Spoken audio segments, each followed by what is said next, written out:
Assalamualaikum warahmatullahi wabarakatuh. Berbagi praktik baik di lingkup pengetahuan yang saya ambil pelaksanaan pembelajaran. Judul mendorong aktivitas belajar siswa. Menu yang akan saya paparkan pada kesempatan ini ada 6 menu.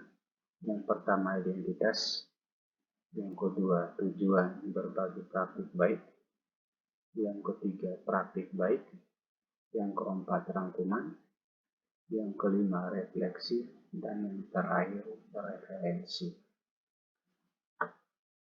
Kita masuk di menu yang pertama, identitas narasumber.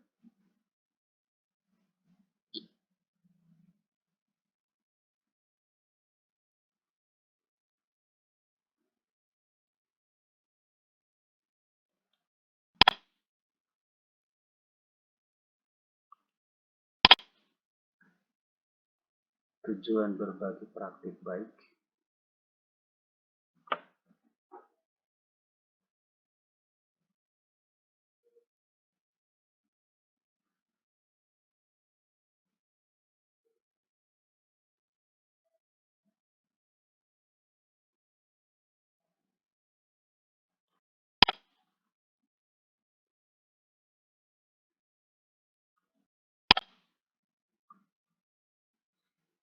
Alur berbagi praktik baik yang akan saya paparkan pada kesempatan ini. Yang pertama situasi dan kondisi, bagian B tantangan, bagian C aksi, bagian D result atau hasil, dan bagian E faktor keberhasilan.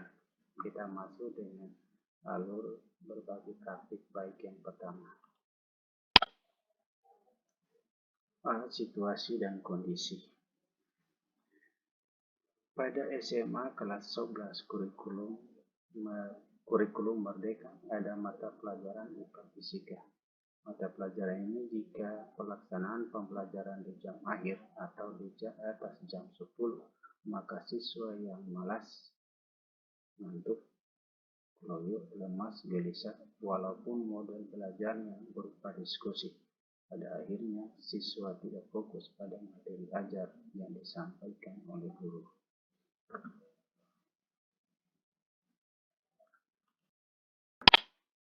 Bagian B tantangan.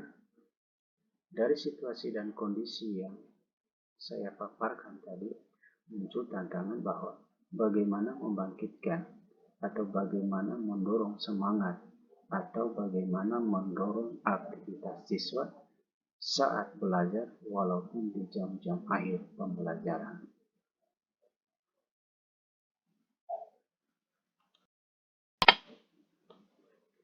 Bagian C aksi.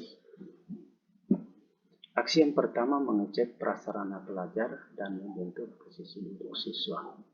Kebetulan ruang belajar yang saya gunakan adalah berupa ruang laboratorium.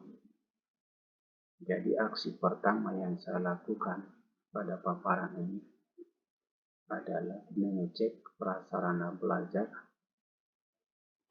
antara lain seperti laptop, proyektor bersama layar, mikrofon bersama sound system, kemudian kertas, sticky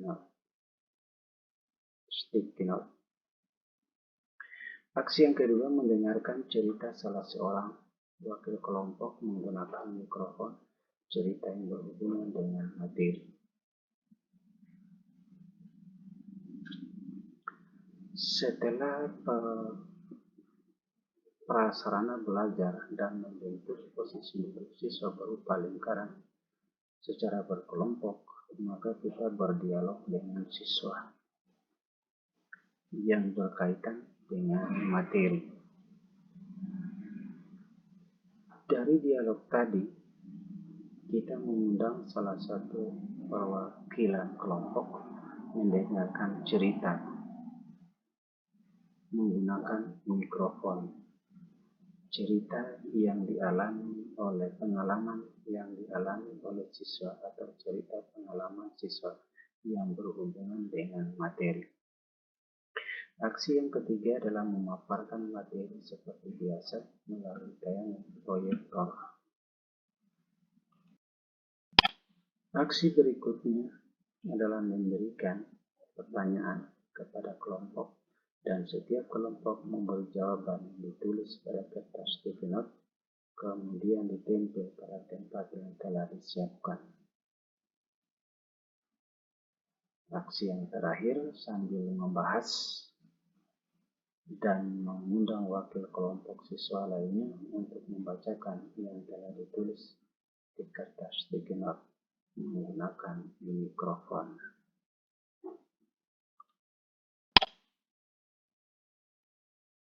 Bagian di result atau hasil sudah saya praktekkan beberapa kelas atau saya telah mempraktekkan beberapa kali.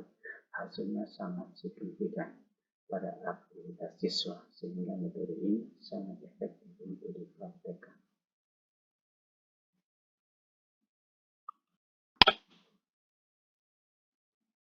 Faktor utama keberhasilan ada dua, adanya mikrofon, siswa akan fokus soal pertemuan resmi dan tidak terganggu dengan kebisikan. Yang kedua, sticky note, siswa memberikan jawaban tidak tergesa-gesa.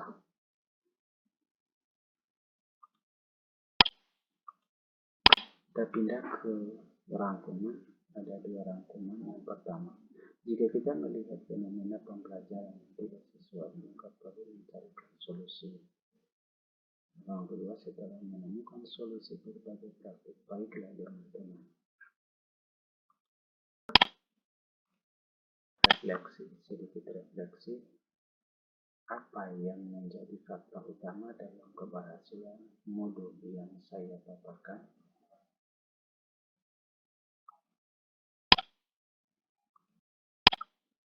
Referensi Permendikbudristek nomor 56/N 2022 tentang struktur kurikulum merdeka dan link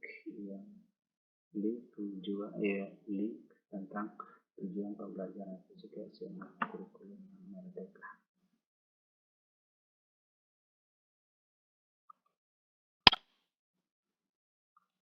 Saya kira itu yang saya sampaikan pada kesempatan ini. Mudah-mudahan menjadi perhatian kita semua. Terima kasih semua.